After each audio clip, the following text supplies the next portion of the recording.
Hello Munchkins and viewers alike, it is me Munchie and I have a very special video for you today. You might have already seen her in some of my previous videos just wandering around in the background, but I am introducing today a special girl named Jazzy, or also known as Jasmine, but we call her Jazzy or Jaja because she answers to that and it's a lot easier to say. But today I introduce to you my foster cat. Yes! I do have a foster cat. For those of you who have actually been around the channel since I started my fostering of cats back in 2016, you would know that I have a very soft spot in my heart for helping out animals, and it all started at this rescue, my rescue that I founded with cats. So why did I suddenly get another foster cat, you may ask? And how long has it been since I've had a foster cat? Well, the last foster cat was Ollie, and that was back in 2017, and Ollie became a foster fail in 2018 when we felt like he would be too much of a nuisance to actually rehome due to his many complications that we could not figure out what was wrong with him. And he kind of gradually became a very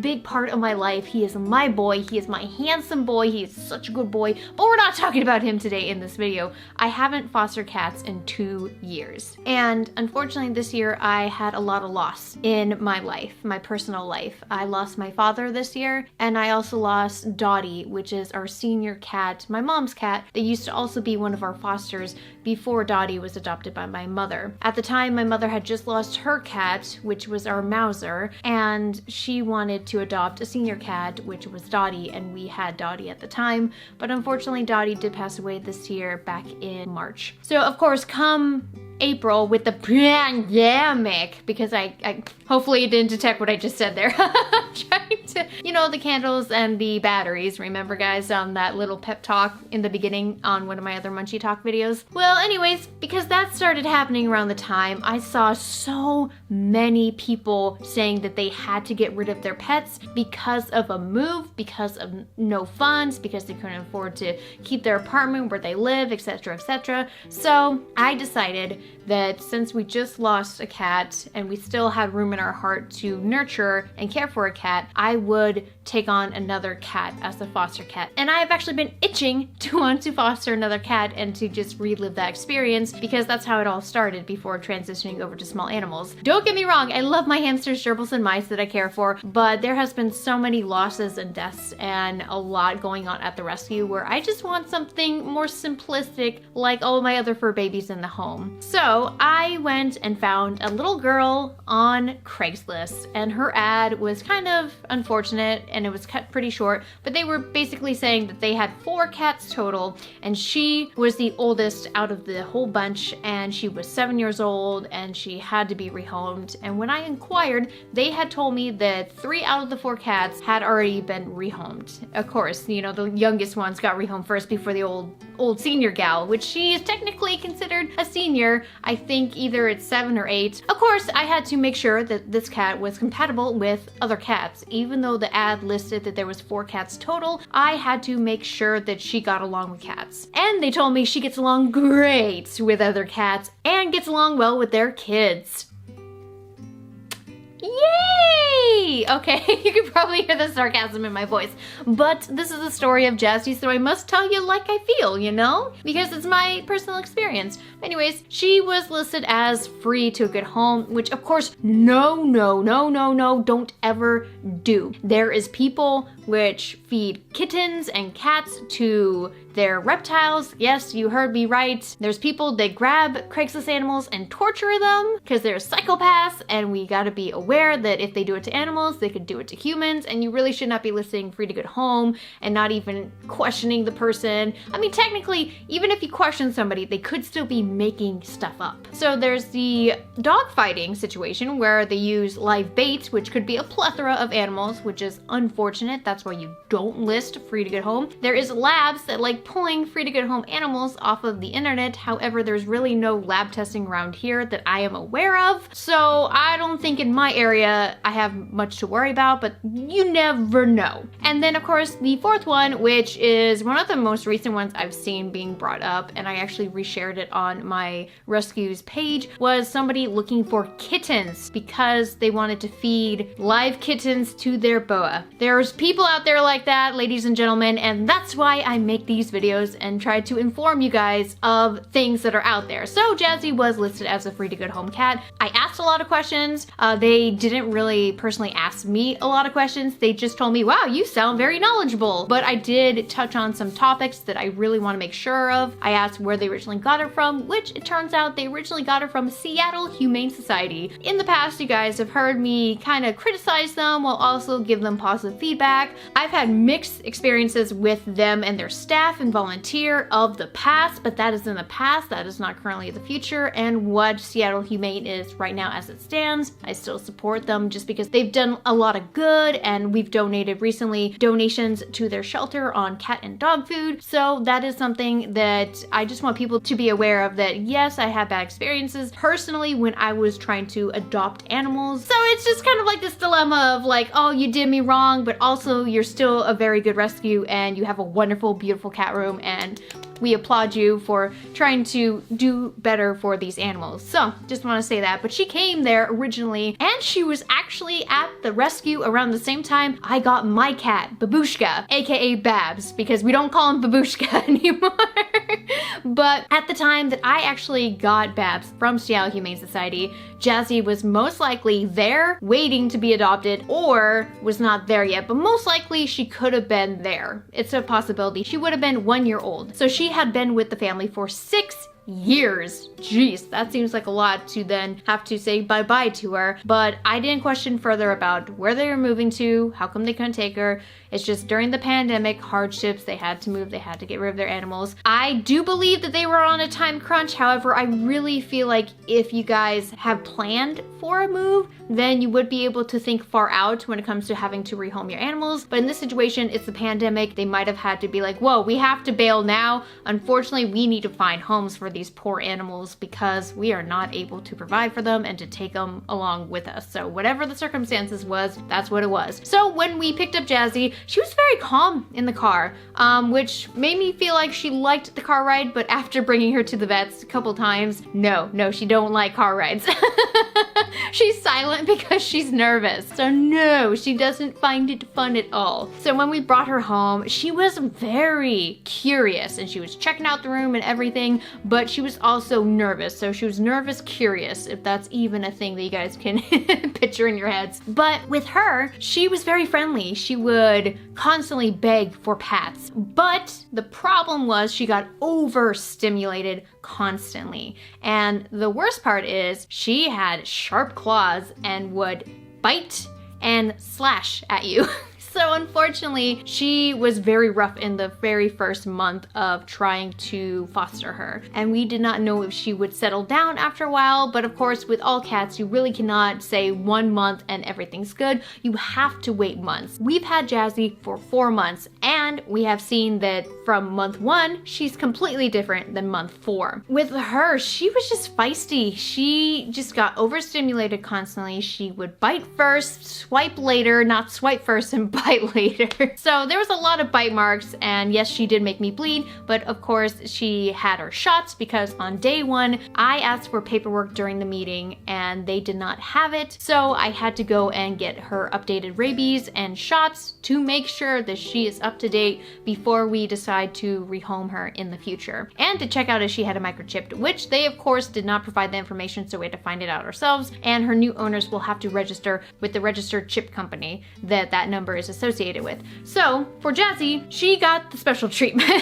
She was slightly overweight from what the vets had said when we first brought her in, and that she was an angel to them, which I guess outside of an unfamiliar environment, she would be a little bit more hesitant to want to react in a certain way. But I guess in like an enclosed space, like a house here, that she's starting to familiarize and starting to get the smells and everything, especially since it's already established with cats, she would just swipe and bite and it would not be fun. But then she would beg for attention moments later and you would have a rinse and repeat situation. So of course, I knew her body language, I understood it, and I'm just glad that we got a pretty much healthy cat. I did notice, however, she smelled heavily of what I considered at the time to be perfume, but after having seen her coat, it looked like she was a Maine Coon because there was stuff on her coat, and I thought she was all jet black, but there was a cream color on her fur. And I didn't put two and two together for a long time until the smell started to fade away and the smell started to be more recognizable as time went on. And I discovered she was doused in vanilla extract. And you wanna know why that is? It's because people believe vanilla extract will calm an animal if they have aggressive tendencies and aggressive problems and you're trying to relax them. I have never found vanilla extract to actually be a calming aid. It has not worked for any sort of pet situation, animal situation, so it's a big no-no. But her fur was covered in it and I did not like that, and I bet you she did not like that. So it took about a month for that smell to finally leave her. The first week, I was very surprised that she was actually a cat that likes to lay beside you and likes to lay in bed with you and likes to lay on top of you and on top of your arm. I want to say maybe the third night when she was sleeping on the bed, I had flipped over in my sleep, and you want to know what she did to me? She was at the end right by my feet, and when I flipped, she bit my toe and I scream. I wake up screaming. I'm like, what the frick?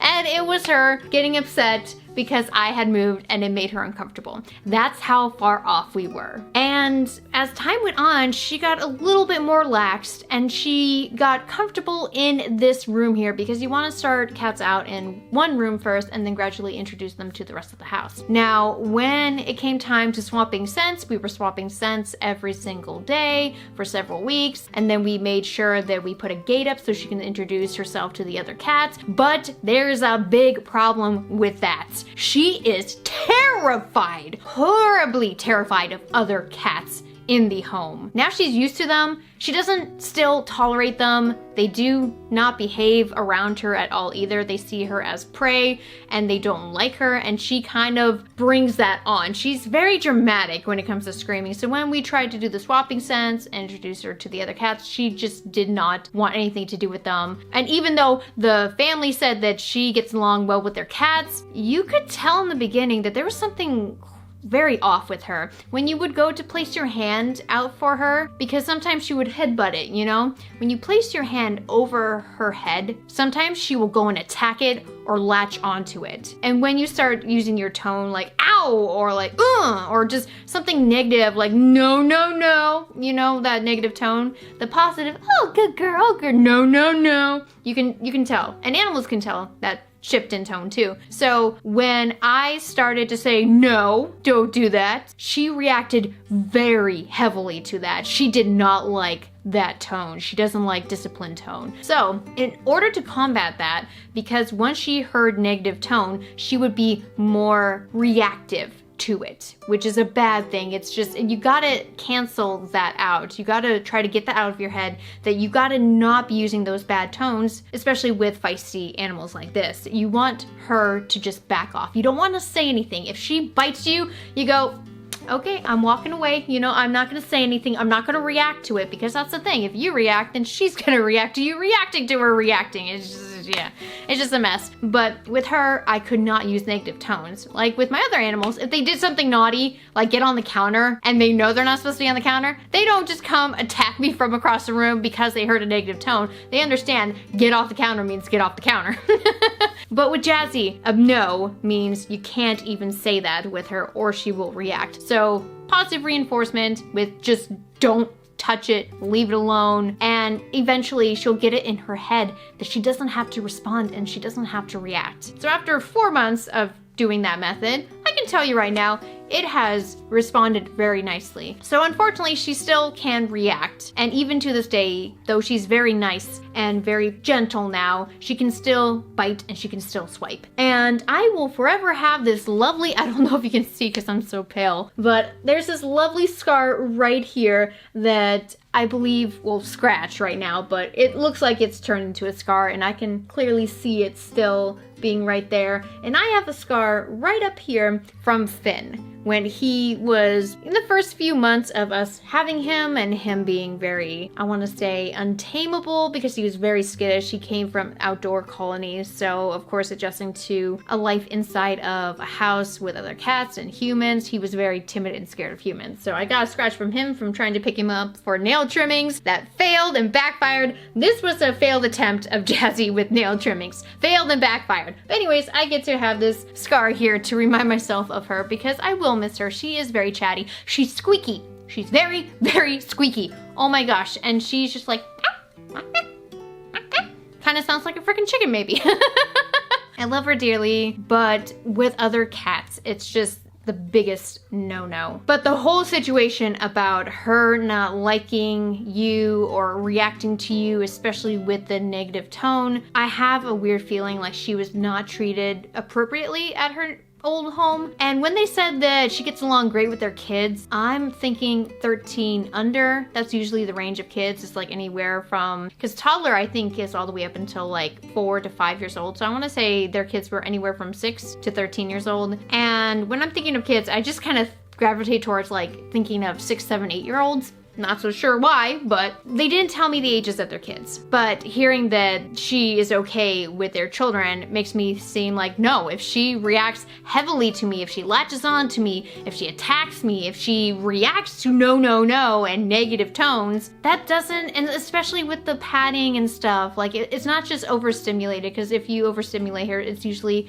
at the back end when you get closer to the tail. However, I've been pretty good about stroking her tail and she doesn't seem to react. But with this, it's just an I don't like you touching, I don't like human interaction, and it just seems like there was something that happened with her that she just didn't like the home situation, and therefore she doesn't like to be touched in certain ways, and she doesn't like to be around cats. So again, she can still be in the same room as a cat, but the problem is if a cat gets close to her, she growls, she hisses, she lunges at them. That's the thing. If they're just passing by, she'll lunge at them. It's a fear thing. And if I learn anything from Jackson Galaxy, it's just that cats need their space. And if a cat is harassing another cat, they are going to react, and they're going to have that in their head that it's a fight or flight response every time they see another cat. Even if that cat is innocent. If another cat harassed them for like the longest time, of course they're just gonna have this notion in their head that everything's an enemy. So that's what happened with her, and unfortunately it's still not perfect. And so during the time of us putting her ad up for adoption, we made sure to mention to people no other cats in the home. Dogs, small dogs are acceptable. She tolerates them, but she doesn't want to be buddy buddies. We had several people inquire about Jazzy, and a lot of them did not really pay attention to the ad, and we were very detailed in the ad and would go into further details during the application that she needs to be the only cat in the home. There was about 3 of them that had other cats in the home saying, we wanted to get this cat for my daughter, we want to get this cat and see if it gets along with our animals. And it's just like, please, please, please, please. I don't do this whole foster thing for nothing. I am not gonna just throw a cat out there being like, yeah, I could just be for any situation, yeah, bye-bye. We make sure to evaluate, see their personalities, see what type of environment they will thrive in, and let people come to us with that type of environment and lifestyle and inquire for this cat. So Jazzy needed to be the only cat, and she didn't want to be buddy buddies with a dog friend because somebody did inquire about getting a cat specifically for their dog, which we of course did not see in Jazzy, and that person was completely understandable and appreciated what we had said and were looking out for Jazzy's well-being. They just wanted to inquire and ask if she would. But we did have a total of 3 applicants who got very far in the adoption process. Unfortunately, the first applicant backed out because she did not read the ad and did not understand that when we say she's feisty, she bites and she scratches, we mean it. After we went through lots of hoops just to talk to this person, she then backs out at the last minute saying, you know, I'm kind of old, and if a bite or a scratch were to affect me, it could be very devastating. I know I'm making it sound more dramatic. I don't remember what she said, but basically she has older skin. It's not gonna heal as well. There might be complications from it, and it just would not be suitable. But please guys, when you inquire for an animal, read the ad. I made it clear several times that Jazzy bites. So anyways, that was just, I'm glad that she backed out, because if we had to hear that Jazzy got returned because this lady got bit once, it would have just made me so mad. The second one inquired, and we thought this was a really great fit. They had a catio and everything because Jazzy actually escaped the house twice. She ran out the front door and then came back in the first time, but then she ran out the second time and then would not come back inside. She really likes windows, and that's the thing that we were really hoping for with a new home for her, is that there was plenty of windows, plenty of cat trees, because she really loves being beside you on the bed, being on the back of your couch with you or being propped up against a window. She loves it a lot. So they had a catio and we were so happy, and at the final process we were going over what she does and doesn't like, more of her personality, more of what kooky type of nature she has. She loves drinking from the fountain. Oh my gosh, we have water fountains. However, she loves the sink most of all. When you go in there, she starts purring as soon as she jumps on the counter and starts rubbing her head on the sink faucet, and it's the cutest thing ever. But unfortunately, we got to the part where she does not wear any collars, and for some reason this person said that Jazzy needed to wear a collar because she had a catio and she wanted to make sure that she had identification, or I think even what she said was that she had, like, I want to say invisible fence or something to do with it would detect whether or not she had escaped from her yard. Not so sure, maybe she got a tracking device on her, but they said that unfortunately it would not work out because they need to have a collar on the cat. So thankfully that was a very valid reason for backing out, because they did not know up until this point that if she didn't have a collar it might have been very complicated for them, and they wanted a cat that could actually utilize that catio while also trying to keep the cat inside. We did mention the escape part, but that's why the catio was there, to please the kitty. But it was a valid reason to back out, and they were nice about it, and that's completely fine. The third one, however, was amazing. They wanted a cat. We went through everything. They had experience with bites and scratches. They wanted her to be the only cat. They were living in an apartment, but it would be her kingdom, is basically what this applicant had showed us and presented to us. And so, with that being said, Jazzy has been adopted. And yes, I make this video exactly right as she gets adopted, and she only has 2 days left with us. So this video is kind of overdue, and I probably caused a lot of you guys to just tune off here because it's so long. But this is something that I really want to talk about and share with, because rescuing and fostering is amazing, and I'm so happy I did it. I'm so happy I took this cat from a bad situation and put it into a positive one temporarily to make her go into the best home and situation and lifestyle possible. That's what a lot of people don't realize, is that when you have an animal, you're caring for it, making sure it's well, and then see it off to its final destination. Of course, there could always be a chance that this person after a month returns Jazzy. We do have a trial period of 30 days so that if it doesn't really work out, that they're welcome to return Jazzy for a full refund of their adoption fee that they paid for at the time. And the adopters understand too, but we're hoping that Jazzy has found her forever home,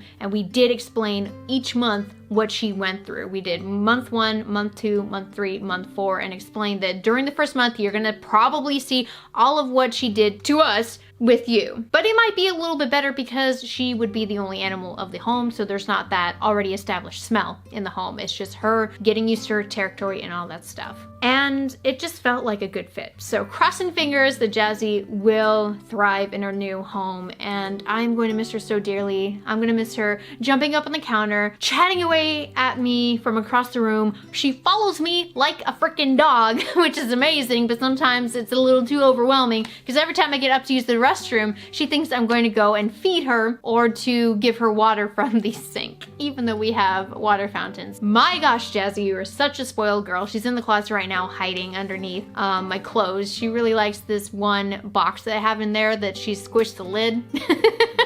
She just kind of sleeps in there, and whenever she hears me, she'll come out, and it's just very cute, and she likes getting on the windows and all this stuff, and I'm gonna miss her so dearly. So thank you guys so much for just listening to my foster cat story. It has been quite a journey, and if you guys would like to hear more foster cat related stuff, just check out a lot of my past videos. They are old, so just be aware of that. The quality might not be as great, but I do mention how this rescue got started, who Pumpkin was, who Ollie was, all that stuff. So if you want to see some videos of my past, they are on the channel. But after this, I'm not going to be fostering a cat. I wanted to just foster one cat, and I'm done for right now. But if you guys would like to help out animals in your area, I would highly recommend checking out your regional shelter or privately funded rescues and seeing if they need any foster homes, donations, volunteer at the shelter, all that stuff during the time of the pandemic, because there is a really big increase for surrendering animals, and a very big increase that I will talk about in the future of pandemic animals, where people got an animal and then rehomed the animal months later or even weeks later after they got it during a pandemic. Like, Do you not realize what's going on with the world right now? Why would you spend money on an animal when you can't afford it right now to then say, hey, I'm not gonna be able to afford the care of this animal, just got it 2 months ago, woo! Or my favorite one, hey, I got this animal 2 days ago, but I'm moving and can't bring it with me. Why did you even buy it then? So thanks guys for everything. If you liked the video, you know what to do. Leave comments if you would like to say anything about maybe fostering cats or fostering animals, or just something in general where you have helped out an animal in need. I would love to hear it down in the comments below. And subscribe if you're new here and would like to become a part of the Munchkin family and hear stories like Jazzy's today. So thanks everybody. I seriously appreciate you being here to the very end, all 9 of you. And I'll see you in the next video. Bye-bye!